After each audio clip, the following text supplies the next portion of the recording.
Assalamualaikum warahmatullahi wabarakatuh. Apa kabar anak-anakku sekalian?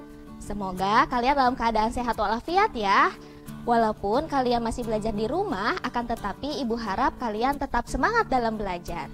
Kali ini kita akan belajar dalam program pembelajaran jarak jauh PJJ Belajar di Rumah bersama KKG Kecamatan Harjamukti, Kota Cirebon. Nah, sebelum dilanjutkan, alangkah baiknya jika kita perkenalan terlebih dahulu ya. Perkenalkan, nama Ibu Cika Tiar Valentina. Kalian bisa panggil Ibu dengan sebutan Bu Cika. Kebetulan Ibu ditugaskan mengajar di SDN Penggung 1 Kota Cirebon, tepatnya di sebelah Bandara Udara Penggung. Anak-anakku, tidak bosan Ibu ingatkan kepada kalian semua agar selalu mematuhi protokol kesehatan dengan menerapkan 5M. Yang pertama yaitu mencuci tangan dengan sabun di air mengalir. Yang kedua, memakai masker. Dan yang ketiga, menjaga jarak minimal 1 meter. Dan yang keempat, menghindari kerumunan. Dan kelima, mengurangi mobilitas atau membatasi interaksi dengan orang lain. Nah, pada kali ini, kalian ada beberapa hal yang harus dipersiapkan dalam belajar. Yang pertama, berdoa sebelum belajar. Yang kedua, siapkan alat tulis kalian. Yang ketiga, perhatikan dengan seksama. Dan posisi duduk kalian harus yang nyaman ya. Sebelum kita lanjutkan, mari kita bersama-sama untuk berdoa menurut agama dan kepercayaannya masing-masing. Pada kali ini, Bu Cika akan memimpin berdoa dalam agama Islam.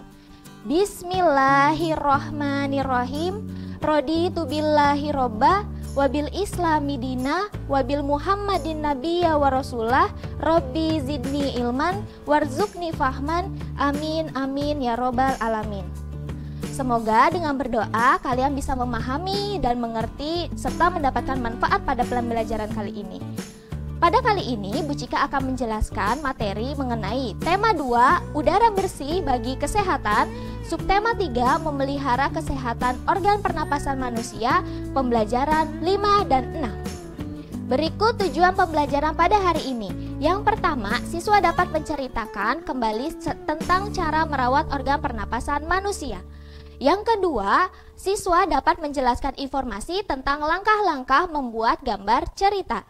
Yang ketiga, siswa dapat membuat sketsa gambar cerita sesuai tema yang telah ditentukan pada pembelajaran sebelumnya. Yang keempat, siswa dapat menjelaskan 2 macam teknik pewarnaan. Yang kelima, siswa mampu menjelaskan contoh sikap bertanggung jawab atas tugas yang diberikan. Dan yang terakhir yaitu keenam, siswa mampu menceritakan gambar cerita yang telah dibuat. Pada pembelajaran sebelumnya, kalian telah diminta untuk membuat sebuah poster tentang cara merawat organ pernapasan, seperti pada gambar berikut ini. Poster yang bagus akan menarik orang untuk membaca informasi yang tertulis pada poster tersebut. Kalian bisa menambahkan gambar-gambar yang sesuai dan gambar-gambar yang menarik sesuai dengan tema poster tersebut. Kemudian kalian juga bisa mewarnai dengan warna-warna yang cerah. Berikut ini Bu Cika akan jelaskan kepada kalian cara membuat poster yang menarik. Yang pertama, kalimat yang digunakan harus singkat, jelas, dan padat. Tidak boleh bertele-tele dan tidak boleh memiliki makna ganda. Yang kedua, menambahkan gambar yang sesuai dengan tema poster tersebut. Kalau kemarin kalian diminta untuk membuat poster dengan tema cara merawat organ pernapasan, maka gambar-gambar yang terkait adalah gambar-gambar yang sesuai dengan tema tersebut. Yang ketiga yaitu mewarnai poster dengan warna-warna yang cerah. Karena dengan warna-warna yang cerah itu akan menarik perhatian pembaca. Berikut ini Bu Cika akan jelaskan mengenai cara membuat poster yang menarik. Yang pertama, kalimat yang dipakai oleh poster itu harus singkat, jelas, dan padat. Yang kedua yaitu menambahkan gambar yang sesuai tema poster. Yang ketiga yaitu mewarnai poster dengan warna yang cerah. Anak-anakku, kemarin kita sudah belajar poster. Nah, sekarang apakah kalian masih ingat tentang cerita bergambar? Cerita bergambar adalah cerita yang ditampilkan dengan menggunakan gambar. Nah, sebelum kalian membuat cerita bergambar, ada hal-hal yang harus dipersiapkan, yaitu kalian harus menyiapkan alat dan bahan yang digunakan. Alat dan bahan yang digunakan pada cerita bergambar itu contohnya seperti kertas, buku gambar, pensil, penghapus, penggaris, atau alat mewarnai lainnya. Alat mewarnainya contohnya seperti pensil gambar, krayon, cat air, ataupun cat minyak. Berikut ini Bu Cika akan jelaskan tahapan membuat cerita bergambar. Ada beberapa tahapan, yaitu yang pertama, menentukan tema dari ilustrasi yang akan dibuat. Yang kedua, menentukan objek yang akan digambar. Misalnya siapa tokohnya, bagaimana keadaannya, bagaimana cara mewarnainya, dan sebagainya. Yang ketiga, yaitu membuat sketsa menggunakan pensil. Yang keempat, yaitu tambahkan detail pada sketsa sehingga gambar lebih sempurna. Yang kelima, tambahkan balon kata jika diperlukan. Dan yang terakhir, yaitu yang keenam, tebalkan sketsa dan warnai menggunakan alat mewarnai.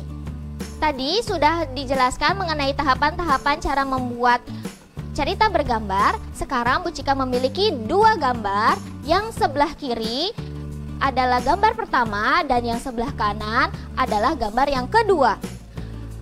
Apa perbedaan yang paling mencolok pada kedua gambar tersebut? Ya, betul. Gambar yang pertama, yaitu gambar yang sebelah kiri, adalah gambar yang belum diwarnain. Sedangkan gambar yang kedua, yaitu gambar sebelah kanan, adalah gambar yang sudah diwarnai. Jadi, perbedaan yang paling mencolok adalah yang satu gambar belum diwarnain dan yang satu gambar sudah diwarnai.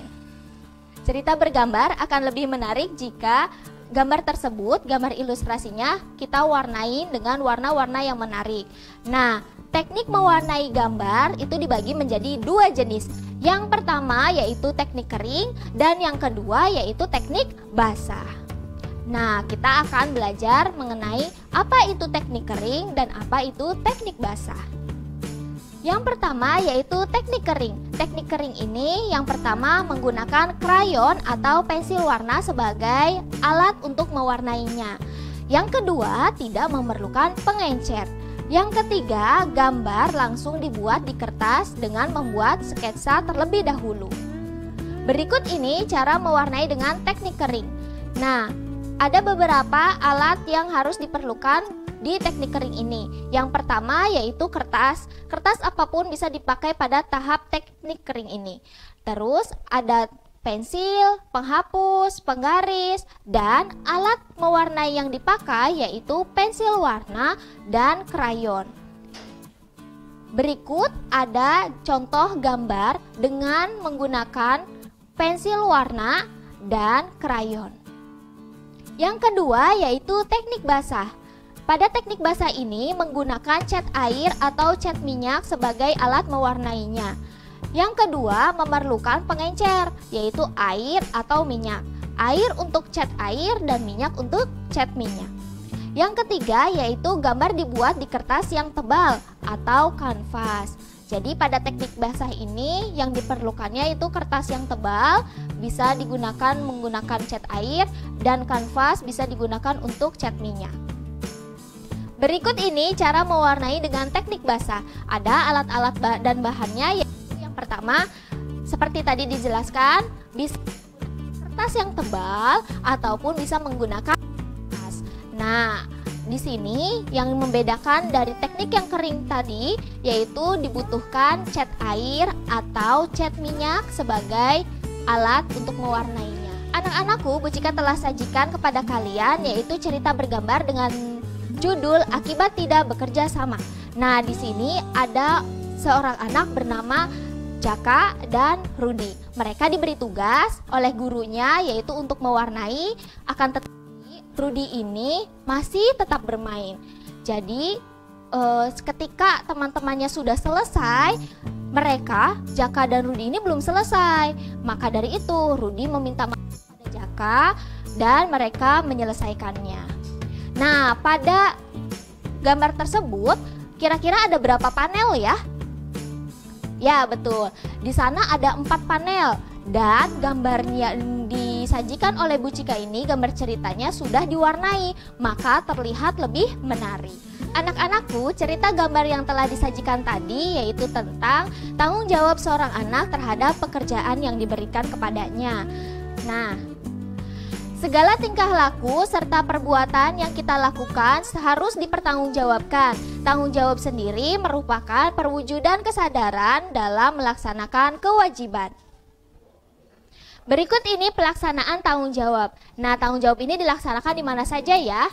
Yang pertama yaitu bisa di rumah, yang kedua di sekolah, dan yang ketiga di masyarakat. Contoh dari pelaksanaan tanggung jawab di rumah yaitu dengan cara membantu orang tua di rumah, membantu membersihkan rumah, dan yang ketiga menaati peraturan yang sudah ditetapkan di rumah. Yang kedua yaitu di sekolah. Contoh dari pelaksanaan tanggung jawab di sekolah, yang pertama membersihkan kelas, yang kedua menciptakan suasana yang nyaman di sekolah, yang ketiga yaitu menaati peraturan-peraturan yang ada di sekolah. Selanjutnya, contoh dari pelaksanaan tanggung jawab di masyarakat, yaitu dengan cara melakukan kerja bakti di masyarakat, yang kedua menaati peraturan yang berlaku di lingkungan masyarakat, serta yang ketiga yaitu menjaga keamanan lingkungan. Nah, kesimpulan pada materi kali ini yaitu yang pertama, cerita bergambar adalah cerita yang ditampilkan dengan menggunakan gambar. Yang kedua, teknik mewarnai gambar dibagi menjadi dua, yaitu teknik kering dan teknik basah. Yang ketiga, tanggung jawab merupakan perwujudan kesadaran dalam melaksanakan kewajiban. Alhamdulillahirrabbilalamin, pembelajaran kali ini telah selesai. Semoga banyak manfaat yang kalian dapat dalam pembelajaran ini. Jangan lupa like, komen, dan subscribe channel YouTube KKG Kecamatan Harjamukti. Dan sampai jumpa. Wassalamualaikum warahmatullahi wabarakatuh.